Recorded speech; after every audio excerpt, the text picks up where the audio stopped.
Look, I'm an experienced trader. I'm not going to lie to you guys, but these card packs are kind of getting me to FOMO in. They're getting me to get weird and start buying random things that have no real value except for speculation. But this is crypto. Keep watching.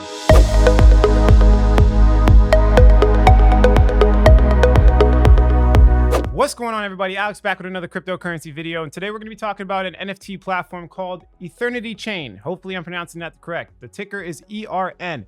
Today we're going to be going into the token metrics of the platform. We're going to be diving into what they're potentially offering to people that buy their NFTs. I think it's very interesting. I think it's one of the projects that most people have been talking about, so I decided to do a review. If you appreciate the content, feel free to hit this like button and share it to as many people as possible. I talk about cryptocurrency, entrepreneurship, and money. Pretty much, if you're trying to make money, this is definitely the channel for you. I keep this down to earth. I back up everything I say with facts, and I don't accept sponsorship, so it's an unbiased perspective. No, they did not pay me. I will go into all the details of this platform. Let's move forward. So as you can see right here, Ethernity Chain ERN is currently sitting at $40. The market cap is $176 million, which is it's not super undervalued, but it's pretty undervalued. Look at the 24-hour trading volume, by the way. 39 million in trading volume. Now, the crazy part about this is that they're doing the whole, like, unpacked, card thing, but they have some pretty big people. From my understanding, maybe it's cap. Stop the cap. No, we'll look into it some more, but it's been causing a lot of buzz. A lot of YouTubers have been talking about it. People have been telling me to jump into it. People have been asking me, Alex, can you do a review? And the thing is, this video is going to be kind of short because there's not that much information, to be completely honest with you guys. I couldn't find too much specifically. But if we look at, for example, the Telegram group, they have 65,000 members. That's massive. So they've been growing a lot. Like, their Telegram group is absolutely big. So obviously the community buzz is just kind of giving me that light at the end of the tunnel when it comes to the fundamentals behind it, because you got to understand, when it comes to NFTs, the NFT strategy I created is really about hype. All it is hype. We went from going to fundamentals of a project to just pure hype, because that's the biggest variable in NFTs. That's pretty much what it is. So the abilities for a platform to get more hype or get bigger people, bigger influencers onto their platform is pretty much the biggest fundamental factor in NFT or an NFT platform appreciating in value. If you look at the website, it looks pretty cool. We have a lot of coming soons. We have a lot of what ifs, but their marketing seems to be really on point. So one thing they're doing is that I've seen that's different from everything else is that you can farm the actual tokens. You can use the ERN, you can farm it, you can farm stones, and the stones will give you access to purchasing the card. So it's kind of like a two-step process from my understanding. If we go to the actual description here, what are stones? Stones are a farmable platform asset used to redeem curated NFTs from Ethernity Chain collection. How do I get Ethernity stones? Stones can be earned by using earn tokens to farm stones. So you basically buy the earn token, and then you go to the website and you click farm stones. It's not even there. I believe they allow you to farm when there's an actual drop at that point. So it's kind of like one of those time sensitive, you got to follow the hype, maybe put notifications on Twitter and wait for them to drop it. Now, what really blew my mind and kind of stood out, and maybe it's wrong, but I think from my understanding, it's real. As you can see here, legendary moments live for Ethernity. Tony Hawk, 4.5K likes. It's obviously, a thing, right? It's obvious that or maybe not, maybe they're just lying completely. I don't know. I couldn't really find the founders. Maybe they didn't do enough research, but as you can see, they might make an NFT off of Tony Hawk's crazy moment, a moment in history. And we know that Twitter, Jack Dorsey's CEO, sold an NFT for 2.9 million, I think.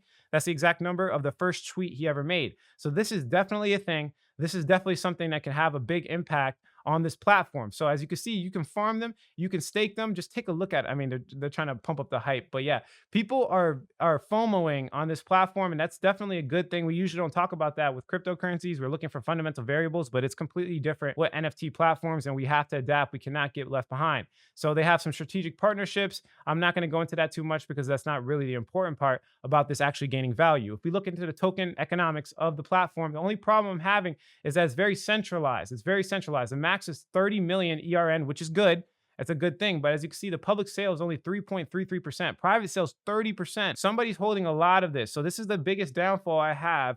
Now, in the short term, that might not be a variable, right? In the short term, we could make a whole bunch of money, but this is probably not a coin I'm going to hold for the long term because of this variable. They're going to be selling this token and dumping it on people. The staking and farming rewards is 12%. The reserves, 15%. Like they literally are only giving out like less than 30%. Look, even the team advisors get 20% of the tokens. That's absolutely ridiculous. And they're giving 8% away to the partnerships. Pretty much, this is the most centralized NFT platform I've seen in a very long time. And this is definitely one of the biggest turnoffs that I have about this. So just be very careful. Remember, there's going to be a lot of downside pressure. When this token appreciates in a lot of value, if there's a lot of appreciation, there's going to be some people that sell, on you. The team and advisor are going to sell. The partners are going to sell. Now they have vesting periods, right? As you hear, 12 months vesting schedule.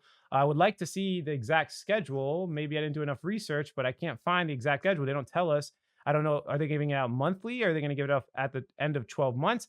I don't know. All I know is that's downside sell pressure. So this is something I would personally just get in and out quick like that. Just get in and out as quick as you possibly can. They launched a card pack, and as you can see, they got NFT sold 1,644 that, got about $844,000, okay? And then they burned the rest. So they made close to $1 million in the first launch. That's not bad. Honestly, I would assume it would be way bigger than that, to be honest, because of all the community buzz and hype. It should be bigger than that, but let's see what type of NFT they sold. So they call it the Boss Logic NFT. Drop draws to a close. We would like to congratulate the lucky winners, blah, blah, blah.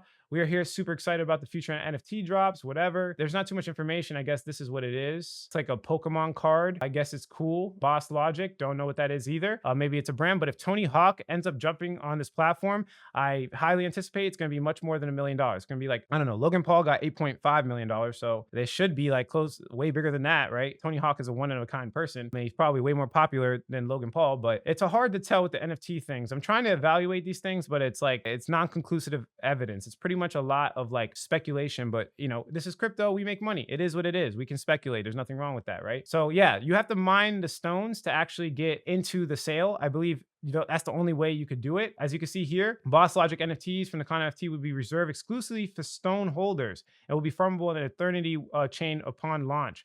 So any user, okay, this is talking about failed transactions. I don't know if they're going to do the same thing with other drops, guys. Maybe I'll make a follow-up video. If you guys want me to dive deeper into this platform and make a follow-up video, leave a comment below. I'll dive into it. But I've been researching so many NFTs that I don't have time. I'm looking for things that like really stick out. This did stick out. I will admit they have some good marketing going on. They have some good 24-hour volume.